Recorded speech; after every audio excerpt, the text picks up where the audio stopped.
suara 03 ini murni hanya disumbangkan oleh pemilihnya PDI Perjuangan.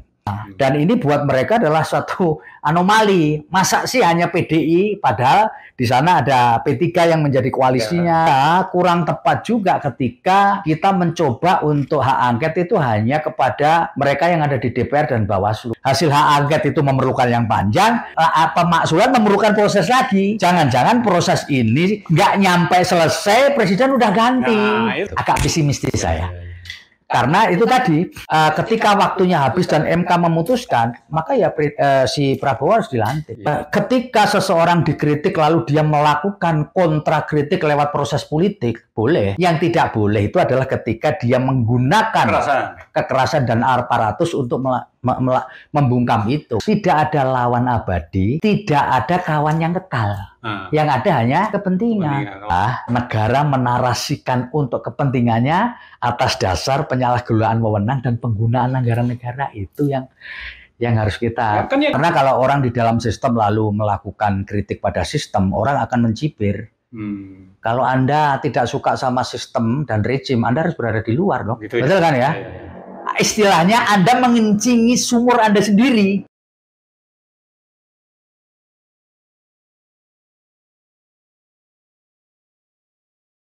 Ini hari spesial bagi saya. Kedatangan tamu istimewa, sahabat saya, bos saya juga waktu saya masih bekerja. Tapi kali ini akan ngobrol tentang berbagai isu. Malum dia bergelut dengan berbagai isu, baik nasional, lokal maupun internasional. Mas Febi, selamat sore nih di Bandung. Selamat sore, Assalamualaikum Kang. Apa kabar, sehat? Lumayan.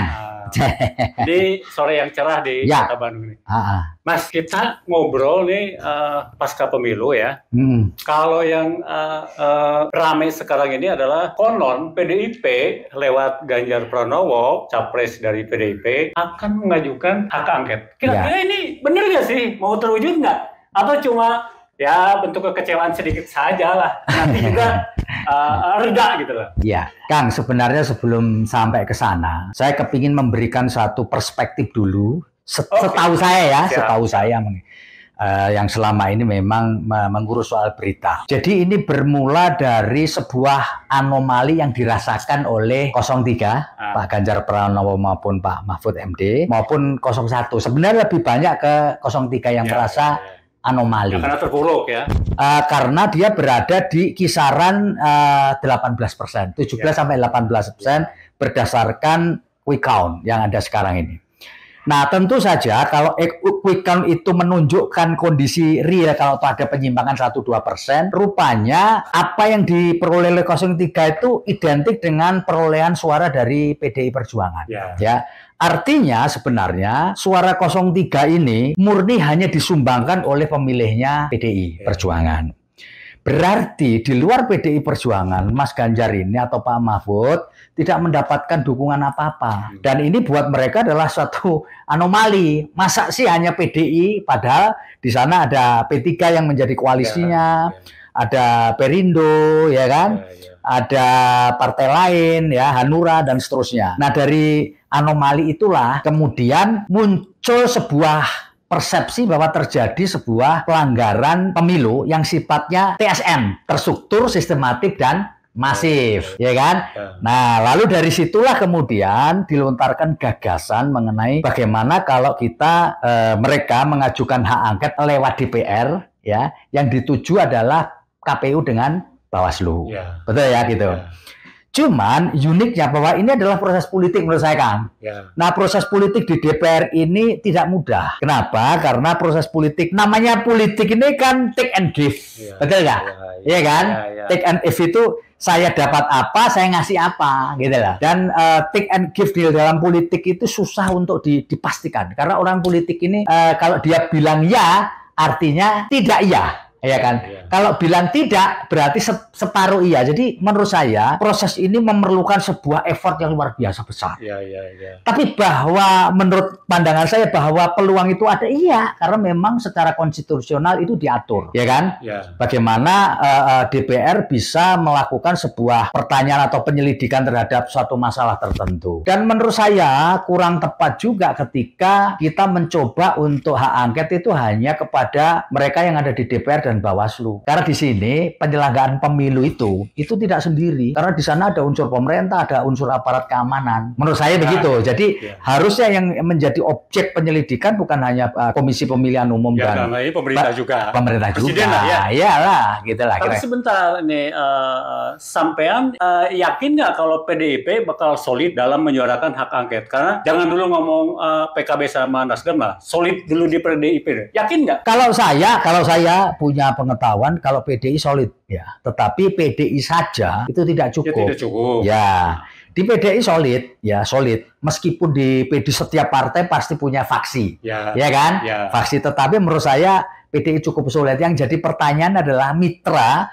yang 01 dan 03 yang lain solid atau tidak, ini masalah. Ya itulah.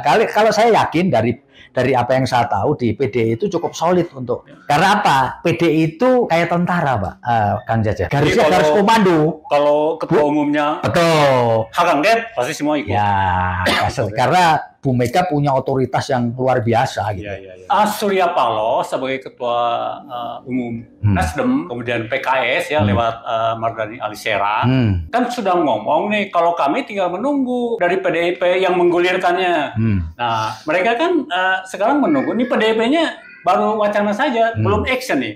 Ya. Kira-kira gimana nih? Ya kalau saya ya itu sebenarnya tinggalkan sekarang. Yang masalah itu bukan soal actionnya, tapi bagaimana, karena harus menunggu, Kang, ya. Ini kan harus menunggu kan nanti pada tanggal 20 Maret itu adalah saatnya KPU mengumumkan. Oh, jadi betul nggak? Dulu. Oh, iya dong. Ya. Apa yang mau diangkat, hasilnya belum ada. Nggak mungkin kan kita mengangkat quick count. Betul kan? Karena quick count itu bukan urusan KPU, ya kan? Ya kan, yang urusan KPU adalah real count. Nah, real count itu menurut pengetahuan saya atau real count itu harus berdasarkan data hitung manual. Jadi harus nunggu dulu dong. Tanggal 20 kayak apa? Apakah KPU dan lain-lain kemudian berusaha untuk melakukan sesuatu, kan akan kelihatan di situ. Paham ya? Jadi itu harus menunggu keputusan KPU berdasarkan hasil hitung manual. Nah, terus gini, kan katanya kalau hak angket itu nanti ditujukannya ke KPU. Nah, belum menyasar presiden. Tapi kira-kira kalau jadi ini hak angket, apakah bakal ada pembatalan pemilu atau di kepala orang nih lebih jauh ke pemakjulan? Nyampe nggak sih ke sana? Secara teoretik nyampe. Secara teoretik ya. Secara teoretik kalau pansus nanti, panitia khusus nanti yang dibentuk berdasarkan hasil angket menemukan hal-hal yang dilakukan pemerintah dalam konteks ini presiden melanggar, ada ke sana. Cuman untuk mencapai ke situ kan panjang ini jalannya. Seperti ketika kita masih ingat kan waktu pansus angketnya Bang Senturi, betul ya? Nah, kan itu panjang prosesnya, ya kan? Panjang prosesnya sampai kemudian ada sebuah keputusan politik di DPR. Dan permaksulan itu kan membutuhkan proses yang panjang lagi. Jadi hasil hak angket itu memerlukan yang panjang, pemaksulan memerlukan proses lagi. Jangan-jangan proses ini nggak nyampe selesai, presiden udah ganti. Nah, itu gitu pertanyaannya. Ya kan gitu. Proses panjang nyampe kan tinggal 6 bulan lagi nih. Betul. Sampai 20 Oktober. Iya, bisa jadi nggak nyampe ya? Bisa jadi, ya. Bisa jadi nggak nyampe karena prosesnya panjang. Mungkin saja nyampe pada hasil politik hak angket, ya kan? Tapi kan kemudian apakah ditemukan di situ, paling-paling ditemukan unsur pidananya atau tidak, betul nggak? Sehingga kemudian kayak kita ingat kasus hak angket Bang Senturi kan menimbulkan masalah hukum karena ada tersangkanya kemudian, ya kan? Lalu ada terdakwanya, lalu ada putusan yang nangani waktu itu KPK karena ada unsur hukumnya masuk. Gitu kalau menurut saya. Jadi kalau toh mau dibalap gitu, ya paling keputusan di hak angketnya. Jadi putusan politik mengenai hak angket soal pelaksanaan pemilu. Nggak nyampe pemaksulan karena sudah keburu presidennya ganti, apa yang mau dimaksulkan kalau orang yang udah nggak ada. Betul ya? Iya lah, tuh. Nah, ini agak aneh juga ya di kubu 01, kubunya Amin Rais ini sampai Amin Rais sih? Anies Baswedan. Amin Rais, Anies Baswedan dan Caimin ini kubunya masih yakin kalau mereka itu jumlah suaranya melampaui 35%. Jadi bisa 2 putaran.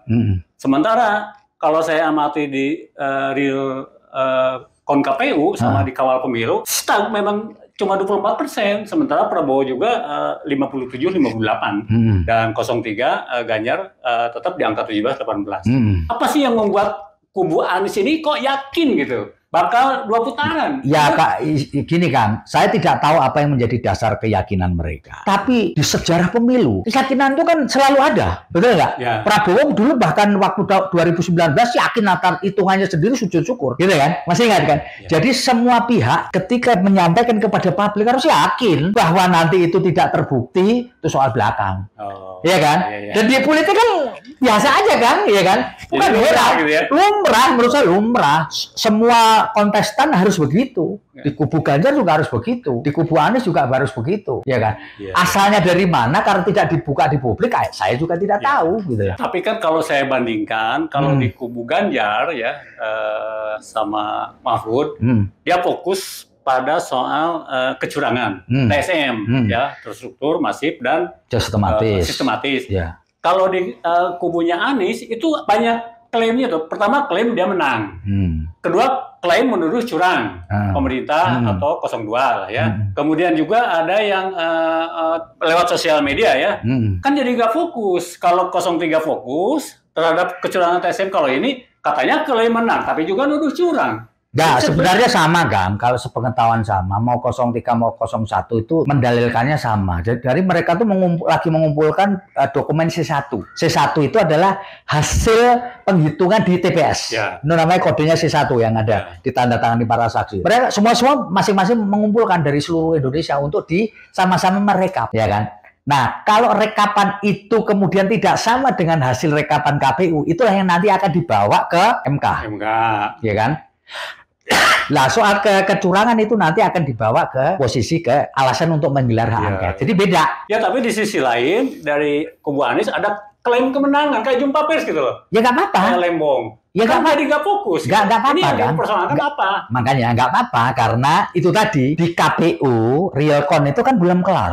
Nanti tanggal 20 Maret ya akhirnya. Nah, yang dipersoalkan orang itu sekarang kan hasil quick count. Ya. Betul.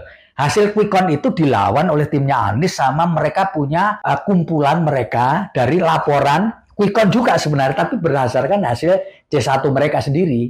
Bisa saja, ya kan? Cuman tidak dibuka kan kemudian kemenangan itu dari mereka sudah kumpulkan semua C1 dari seluruh Indonesia atau sama-sama menggunakan metode quick count, tapi sampelnya beda. Nggak tahu kita. Ya. Kalau saya kan gitu. Demikian pula dengan Pak Ganjar. Jadi ada di kubunya Pak Ganjar Pak Mahfud itu ada dua serangan gitu ya. Yang satu bicara soal kecurangan, macam-macam kan. Ada yang soal bansos, ada yang soal salah hitung, ya kan.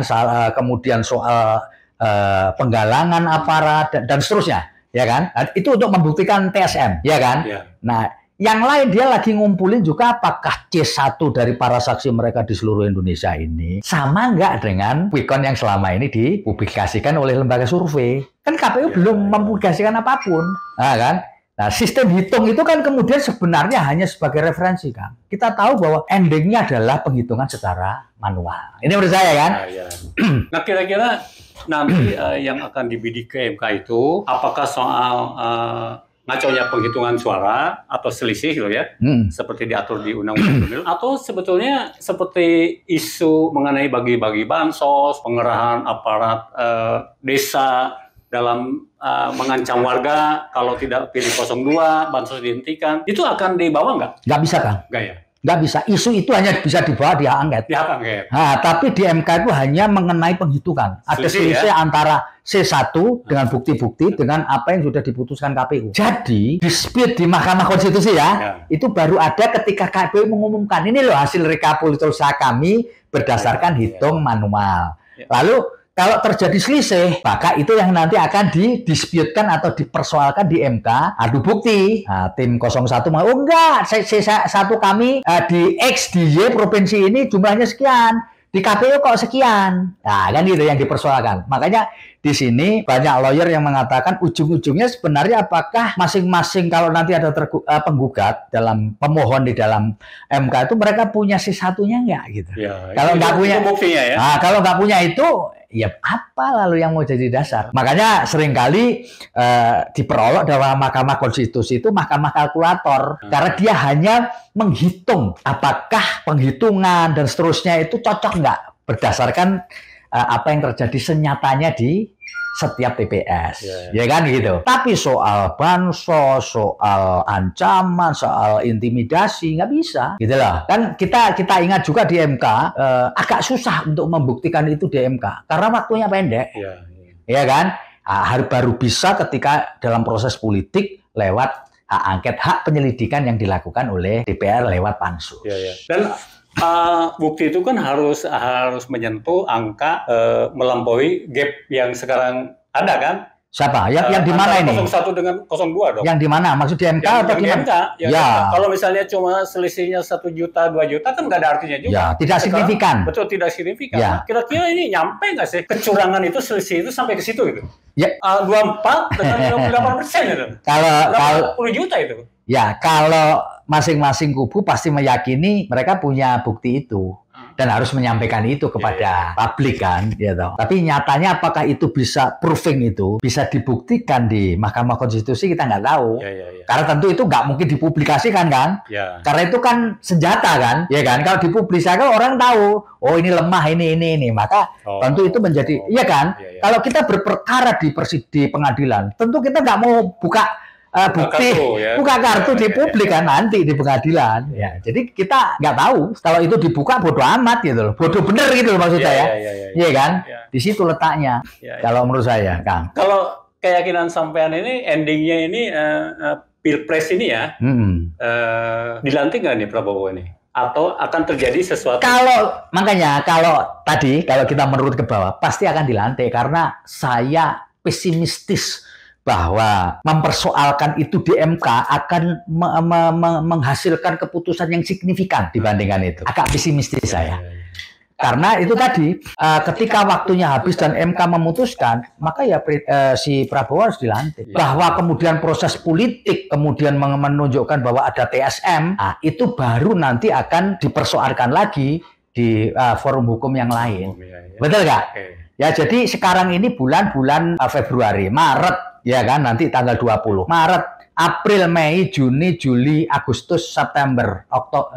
Hanya 6 bulan waktunya. Kalau memang kepingin kita tahu bahwa apakah terbukti adanya kecurangan atau pelanggaran pemilu yang bersifat terstruktur, sistematif, dan masif. Tadi yang isu tadi, pengerahan aparat, penggunaan keuangan negara untuk melakukan penetrasi penggalangan elektoral lewat bansos dan seterusnya, gitulah. Kalau saya ini kan, taruhlah Prabowo mulus dilantik ya, jadi presiden, Gibran jadi wakil presiden. Banyak masyarakat sivil yang meyakini masa depan kita ini paling tidak 5 tahun ini kebebasan ekspresi dibungkam. Termasuk media nih, sampean kan sekarang menjabat sebagai pimpinan media besar di Tribun News. Ada kecemasan itu nggak dengan dilantiknya Prabowo sebagai presiden? Begini, kalau saya pribadi melihat bahwa di dalam struktur pemerintah ke depan itu penentu akhirnya bukan hanya Prabowo, betul nggak? Karena di sana ada koalisi partai yang sangat besar di kubu 02 ini, ya. Beda kalau the winner take all, jadi pemenang itu mengambil semua. Jadi menurut saya, opini saya ini ya, tidak akan terjadi bahwa ada represi seperti zaman Orde Baru. Alasannya apa nih? Loh kan di zaman Orde Baru kan the winner take all. Betul nggak? Di koalisi 02 itu ada Golkar, ada PAN, ada Demokrat, ada PSI. Jadi mereka perlu menjaga situasi ini supaya cap Orde Barunya tidak nongol. Kalau Orde Baru kan waktu itu Pak Harto penguasa tunggal nih. Tentara di tangan dia, polisi di tangan dia. Partai pemenang pilu Golkar berada di tangan Pak Harto. PDI Perjuangan, PDI waktu itu sama P3 kan kecil sekali, Pak. Golkar menang sampai 60-70%. Dan diambil semua. Di kabinet itu kan semua pilihannya Pak Harto. Di sekarang kan nggak mungkin. Betul ya? Jadi Prabowo tidak mungkin mengambil keputusan sendiri tanpa persetujuan koalisinya. Dan akan berisiko sangat tinggi ketika represi dilakukan seperti di zaman Pak Harto. Risikonya sangat besar. Menurut saya loh, ini menurut saya loh ya. Tapi pengalaman bercermin pada pengalaman Jokowi, dia bisa mengkooptasi DPR ya, termasuk lembaga yudikatif hukum kan. Kan bisa saja nanti Prabowo juga karena kekuasaan presiden cukup full power, kan bisa saja nanti semua partai di parlemen dikooptasi, termasuk lembaga-lembaga, dan media pasti ketakutan juga. Bukan, kalau saya melihatnya, kalau sekali lagi, meskipun Jokowi bisa melakukan penggalangan kekuatan, tapi kan dia tidak mampu membungkam pers. Sekuat Jokowi loh, dia biarkan kok Tempo, dia biarkan media-media yang kritis setingkat Jokowi loh, ya kan? Artinya kalau kita mengakui, menurut saya nih, komposisi di pemerintahan kan hampir mayoritas, karena PDIP ada di situ juga, betul nggak? PDIP masih ada di situ gitu. Ya selama ini. Kalau kita tarik mundur sebelum cerai ya, sebelum cerai dalam tanda petik. Tapi nyatanya kan tidak, ya kan? Taruh kata ada majalah Tempo kan kritisnya bukan hanya kepada Jokowi, bukan hanya sekarang kan? Sudah kapan-kapan kan? Nah, artinya setingkat Jokowi pun tidak mengambil risiko untuk membungkam pers dalam kondisi kekuatan seperti itu ya. Kalau saya kan, kalau saya moga-moga memang karena begini, menurut saya ini dalam kondisi konfigurasi politik sekarang tidak memungkinkan seorang Prabowo menjadi tiran absolut seperti pemerintah Orde Baru. Alasannya apa? Nah itu tadi. Yang tadi. Dia bukan single majority, bos. Yang bisa tirani absolut itu adalah adalah single majority. Nggak bisa, ya kan? Gerindra berapa? Kecil ya? Kecil. PDIP ya? Ya kan masih ada, gitu loh. Ya dan sekali lagi rasanya pemerintah ke depan tidak akan mungkin the winner take all. Dia berusaha untuk melanggar, bahkan oposisimu kalau perlu nggak ada. Betul ya? Kalau tahu posisi ya PDI, PKS mungkin bisa ditarik, Nasdem bisa ditarik, PKB bisa ditarik. Dengan demikian tidak mungkin terjadi tirani, karena tidak ada yang majority. Menurut saya nih, saya bisa mengamini opini sampean ya. Jadi media dibiarkan menyalak, masyarakat sivil juga dibiarkan menyalak seperti dirty vote ya. Kan memang diberi ruang, tapi nggak didengar gitu loh. Ya kan Jokowi nggak mendengar. Kalau itu kan itu proses politik menurut saya sah. Menurut saya sah loh ya. Ketika seseorang dikritik lalu dia melakukan kontra kritik lewat proses politik, boleh. Yang tidak boleh itu adalah ketika dia menggunakan kekerasan dan aparatus untuk membungkam itu. Tapi kalau kemudian di-counter dengan konten lain supaya ini nggak bunyi, kan boleh. Sah kan? Betul nggak? Ya kan? Sekarang lah ya. Kepiawaiannya kan? Ya kan? Jadi misalkan dirty food di counter sama orang-orang yang mengatakan enggak betul pakai film atau buku untuk meng-counter itu kan boleh kan? Kira-kira bakal ada orang yang kayak Luhutnya nanti lah ya. Boleh. Sah kan? Boleh kan? Masa di negara demokrasi orang nggak boleh counter? Boleh kan? Yang nggak boleh itu adalah menggunakan kekuasaan, ya kan? Secara sewenang-wenang untuk membungkam itu. Misalkan orang diancam, diculik. Nah, nggak bisa kan? Orang-orang yang ada di dirty food ya, semacam pemain-pemain di tiga ahli hukum tata negara diculik, ya kan? Dikebukin misalkan, atau dipidanakan misalkan, akan menjadi sesuatu yang menjadi kontraproduktif. Disitulah letaknya di konsep demokrasi itu kan siapa yang bisa menciptakan kebenaran dalam tanda petik yang disebut post-truth, dialah yang akan menangi persepsi, betul nggak? Kan? Anak-anak muda sekarang yang biasa main sosmed, dia akan menonton sesuatu yang dia diyakini benar meskipun belum tentu benar secara faktual, betul nggak? Semua ya. Semu namanya, kebenaran semu. Yang di zaman orang menyebutnya post-truth, katanya begitu, ya kan? Kalau di zaman Jokowi kan ada Luhut yang bisa mengkantar isu-isu negatif ke pemerintah. Kira-kira sampean di era Prabowo siapa yang bisa? Ya kan kita sudah tahu sekarang ada model Habibur Rahman, betul kan? Ya kan? Ada model Fahri Hamzah, ada model Profesor Yusril Iza Mahendra, ya kan? Ada model siapa namanya? Dari Partai Demokrat, siapa namanya, juru bicara Partai Demokrat misalkan. Namanya sama nama saya misalkan ya. Banyak kan sebenarnya. Tapi setangguh Luhut enggak mereka itu? Kalau saya melihat ya kalau sekelas Profesor Yusril kan tangguh juga. Tangguh ya. Betul nggak? Ketika Profesor Yusril kemudian ditunjuk sebagai penasihat atau kuasa hukum dari kubu dari siapa namanya Muldoko, rasional kan ketika menjelaskan. Ya ke publik ya, bahkan saya pernah wawancara, penjelasannya rasional ketika dia mengajukan judicial review ke Mahkamah Agung? Rasional kan? Iya kan? Tangguh juga, bahkan ada dalil-dalil hukumnya. Kalau Luhut kan hanya menggunakan dalil politik, tapi dalil hukumnya kan enggak. Oh, jadi betul nggak kira-kira? Ini nanti Prabowo bisa lebih rasional karena pakai dalil hukum. Betul. Menurut saya kan pakai pamor lah. Betul. Ya. Ada di situ ada Habibur Rahman, doktor loh, itu ilmu hukum. Betul kan?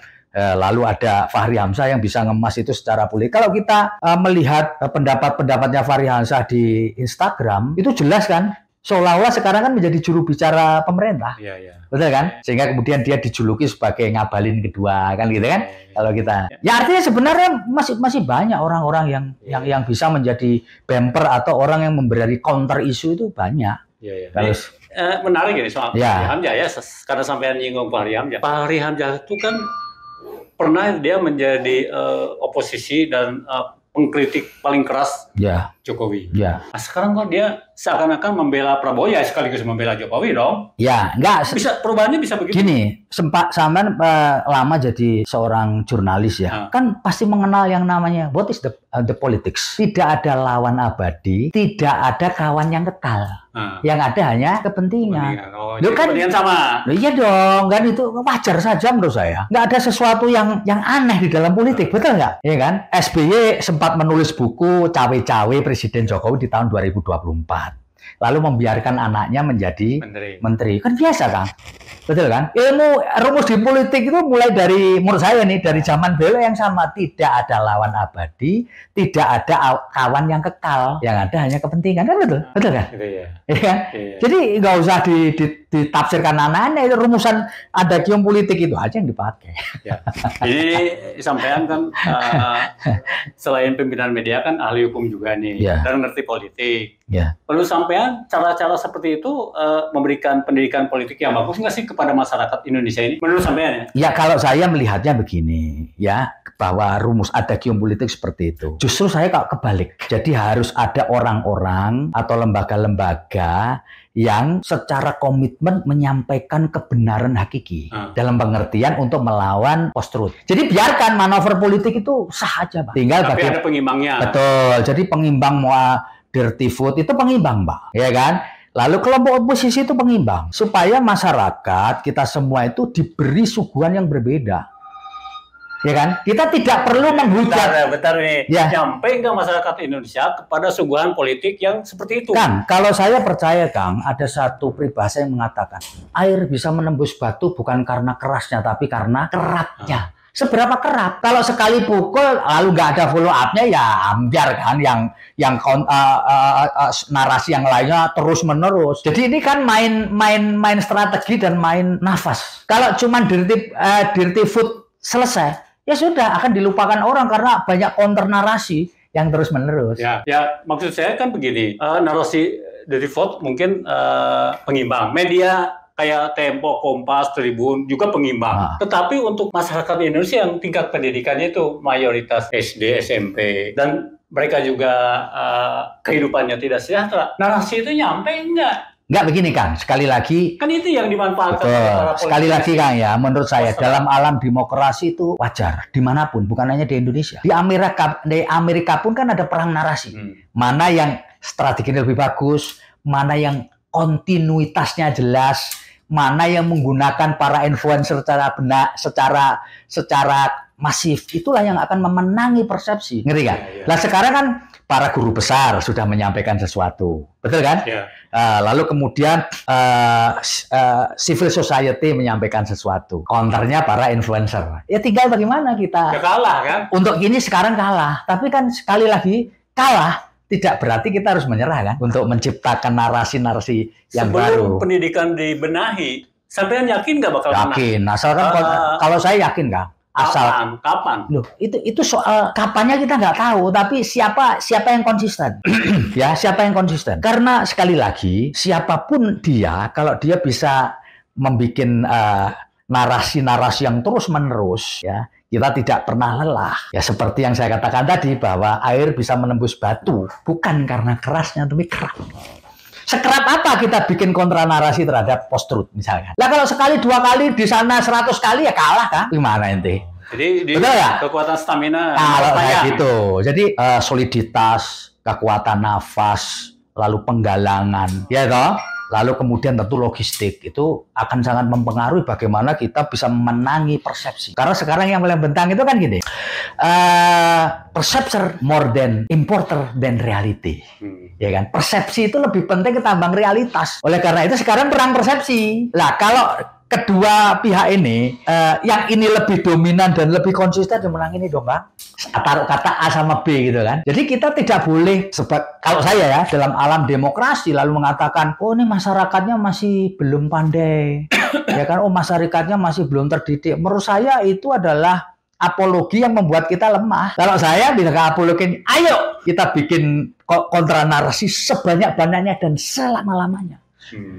Itu baru Kang, itu alam demokrasi dimainin. Yang tidak boleh adalah negara menarasikan untuk kepentingannya atas dasar penyalahgunaan wewenang dan penggunaan anggaran negara. Itu yang harus kita. Kan yang terjadi sekarang itu. Dula iya.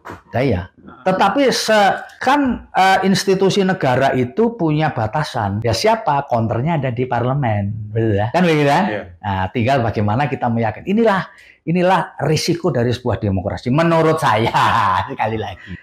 Jadi kalau kita menarasikan bahwa masyarakat kita bodoh, masyarakat kita belum berpendidikan tinggi, itu artinya melemahkan semangat kita sendiri. Oh, jadi melukai masyarakat juga ya? Menurut saya begitu.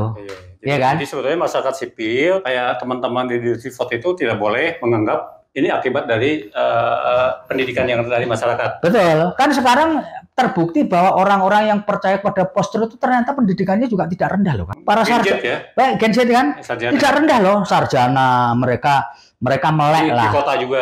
Di kota. Tapi karena narasi dari mereka ini, si A ini misalkan, lebih gencar, lebih strategis, taktikal, lebih terus-menerus menggunakan platform yang tepat, ya sudah. Meskipun mereka terdidik, lulus S1, S2, ya tetap saja mempercayai post-truth. Kan begitu, kalau menurut saya sih.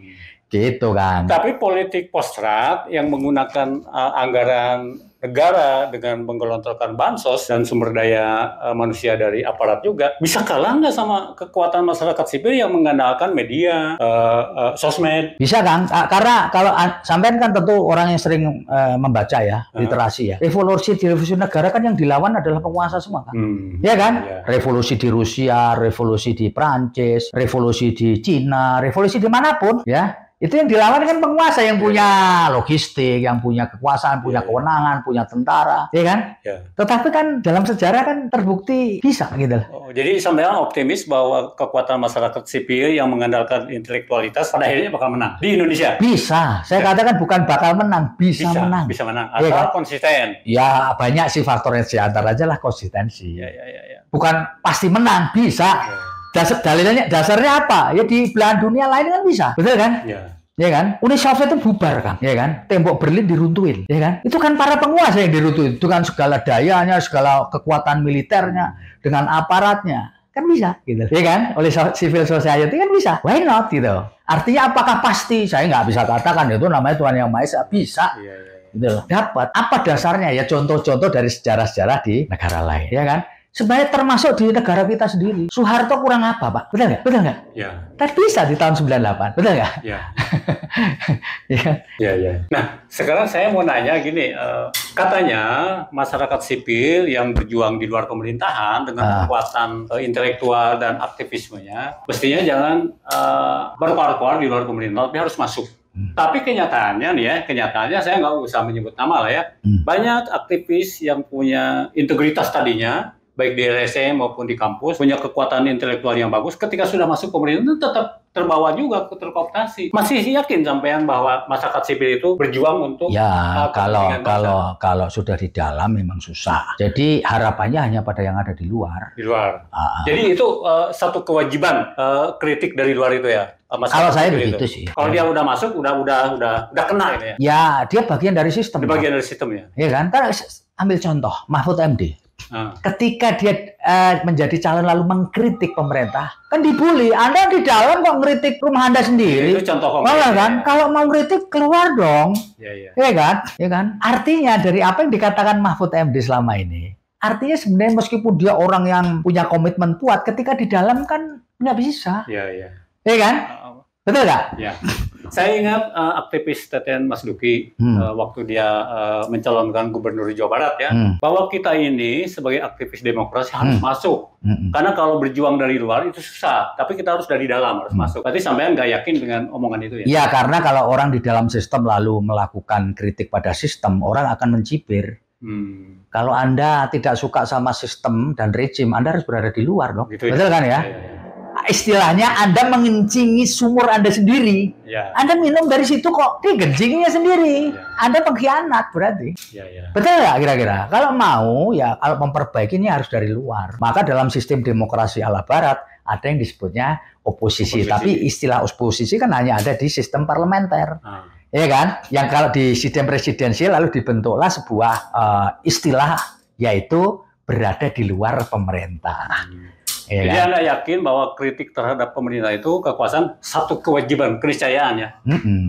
Yakin ya? Teman-teman, inilah sobat saya yang paling cerdas. Yang paling cerdas dan apapun selalu terbuka termasuk soal pribadi. Selamat sore. Ya. Mas Ferry, terima kasih. Ya, mantap.